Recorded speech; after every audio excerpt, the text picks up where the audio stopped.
El principal problema que he detectado es que utilizo mucho el móvil, sobre todo en redes sociales como TikTok. Al ver mis datos me doy cuenta de que uso el móvil más de lo que pensaba, llegando a 8 o 10 horas al día. No es un uso intencional, sino acumulativo. TikTok es lo que más me consume y entro sin un objetivo claro.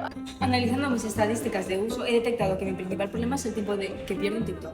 Paso varias horas al día y muchas veces me distraigo sin darme cuenta, perdiendo tiempo que podría aprovechar mejor. Además, al sumar otras apps, paso el día saltando de una a otra sin parar.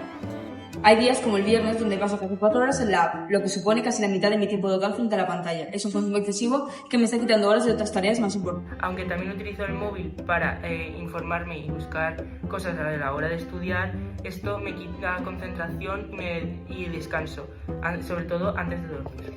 En el fondo, el problema no es usar el móvil, sino hacerlo sin límite. Mejorar mi uso del móvil, voy a poner límites en el tiempo en redes sociales, utilizando temporizadores o control de pantalla. Además, cuando esté estudiando, intentaré dejarlo el móvil lo más lejos posible y solo utilizarlo si lo necesito de verdad. Además, intentaré no utilizar el móvil antes de dormir para descansar mejor y así poder aprovechar las herramientas que tiene el móvil sin distraerme y concentrarme mejor.